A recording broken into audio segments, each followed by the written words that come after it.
Podcast Urdu کی محبت میں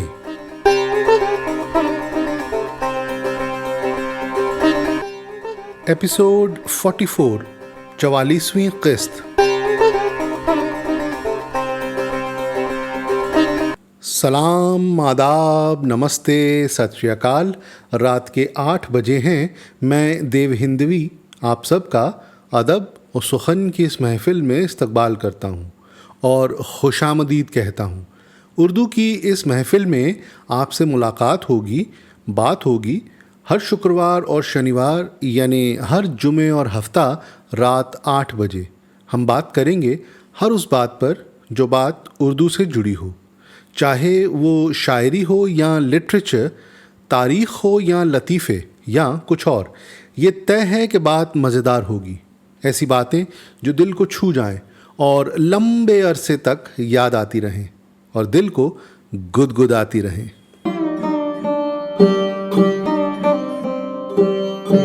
اردو کی اس محفل میں آج بات جاری رہے گی زبان کی ترقی پہ، اور ہم بات کریں گے سوز خوانی پہ۔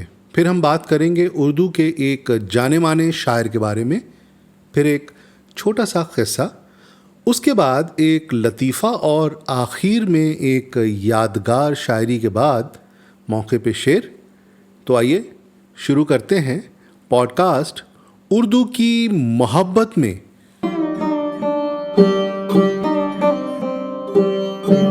آج ہم آگے بات کریں گے سوز خوانی پر۔ اصلی اور پرانی مرثیہ خوانی سوز خوانی ہی تھی، یعنی مرثیے مجلسوں میں ہمیشہ گانوں کے ساتھ سنائے جاتے تھے، اور ان کا رواج دلی ہی نہیں ہندوستان کے ان تمام شہروں میں تھا جن میں شیعہ لوگ آباد تھے۔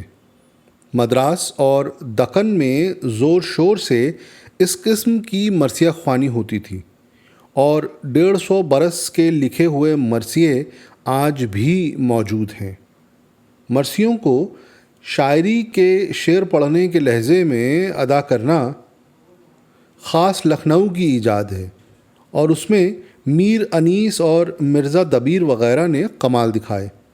ان کا ذکر ہم شاعری کے سلسلے میں کر چکے ہیں۔ سوز خوانی اگرچہ پہلے سے تھی اور ہر جگہ تھی، مگر اس میں بھی لکھنؤ کے سوز خوانوں نے ایسے ایسے کمال دکھائے کہ اس فن کو بھی اپنی خاصیت بنا لیا۔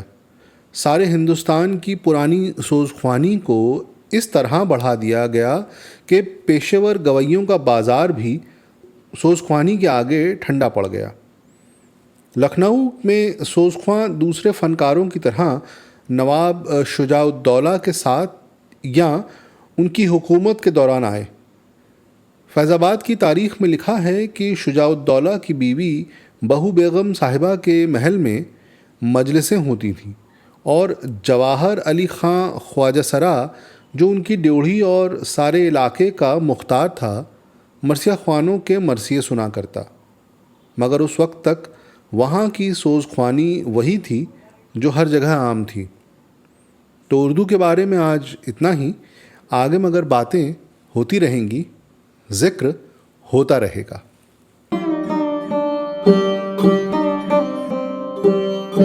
پوڈ کاسٹ کے اس حصے میں ہم بات کریں گے اردو کے عظیم شاعر کے بارے میں۔ آج کے شاعر ہیں آغا حجو شرف۔ شاخ گل جھوم کے گلزار میں سیدھی جو ہوئی، شاخ گل جھوم کے گلزار میں سیدھی جو ہوئی، پھر گیا آنکھ میں نقشہ تیری انگڑائی کا۔ لکھنؤ کے اہم کلاسیکی شاعروں میں سے ایک آغا حجو شرف آتش کے شاگرد تھے۔ آغا لکھنؤ پر لکھی اپنی لمبی مثنوی افسانہ لکھنؤ کے لیے مشہور رہے۔ آمد ہے تیرے شہر میں کس وحشی کی، بند رہنے کی جو تاکید ہے بازاروں کو۔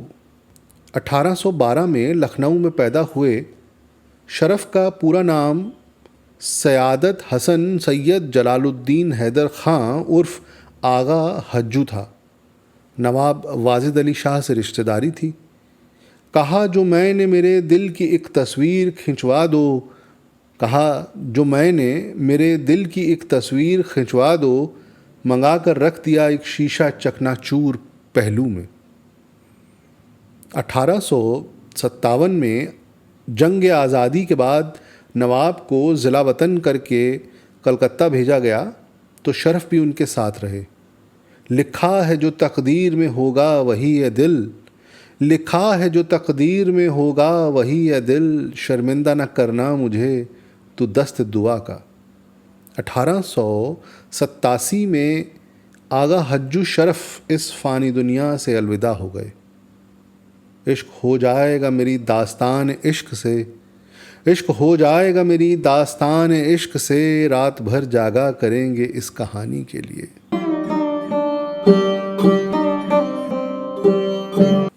سامعین، اب وقت ہے ایک قصے کا۔ برسوں پہلے ایک سردی کی رات سونے سے پہلے ہم نے یہ کہانی پڑھی تھی۔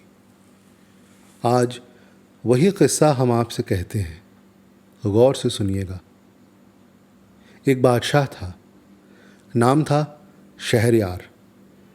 ایک روز اسے معلوم ہوا کہ اس کے بھائی کی بیوی بدکار ہے، مگر اسے تب اور بھی تکلیف ہوئی جب اسے اپنی ہی بیگم کی بدکاری کا حال معلوم ہوا۔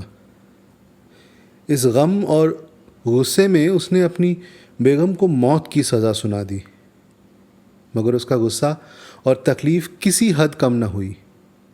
اسے لگنے لگا کہ دنیا کی ہر عورت بدکار اور بے وفا ہے۔ شہریار نے ایک عجیب طریقہ اختیار کر لیا۔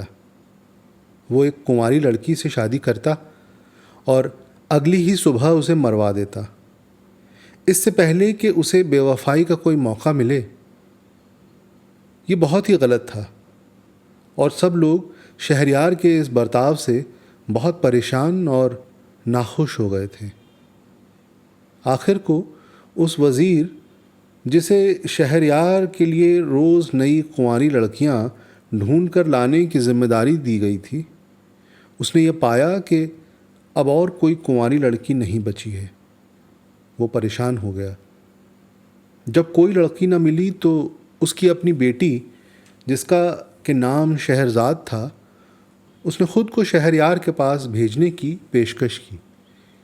کوئی اور راستہ نہ ہونے کی صورت میں دکھی من سے وزیر کو یہ بات ماننی پڑی اور شہرزاد کو شہریار کے پاس بھیجنا پڑا۔ شادی کی رات شہرزاد نے شہریار کو ایک کہانی سنانے کی پیشکش کی۔ شہریار مان گیا۔ شہرزاد نے کہانی سنانی شروع کی، مگر رات گزرنے پر بھی کہانی ختم نہیں ہوئی۔ شہریار کہانی پوری سننا چاہتا تھا کیونکہ کہانی تھی ہی بہت دلکش اور مزیدار۔ شہریار نے شہرزاد کی موت کا فرمان اگلے دن تک کے لیے ملتوی کر دیا۔ اگلی رات بھی اس نے ایسا ہی کیا۔ پچھلی کہانی کو ختم کر کے نئی کہانی شروع کر دی اور اسے بھی صبح ہونے پر ادھورا چھوڑ دیا۔ وہ روز یہی کرتی اور کہانی کا انت جاننے کے لیے شہریار روز صبح اس کی موت کا حکم اگلی صبح کے لیے ٹال دیتا۔ یہ سلسلہ 1001 راتوں تک چلا۔ یہی ان کہانیوں کی کلیات کا نام بھی ہو گیا، یعنی 1001 عریبین نائٹس۔ 1001 راتوں کے بعد شہریار کو شاید عقل آ گئی ہوگی، جو اس نے شہرزاد کو معاف کر دیا، اور یہیں ہمارا قصہ بھی ختم ہوتا ہے۔ الف لیلہ کے قصے تو آپ نے سن ہی رکھے ہوں گے، ایسا ہی ایک اور مزیدار قصہ ہے، مگر وہ قصہ پھر کبھی۔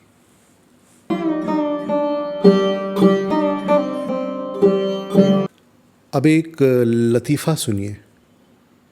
ایک دفعہ مرزا صاحب نے ایک دوست کو دسمبر 1858 کی آخری تاریخوں میں خط ارسال کیا۔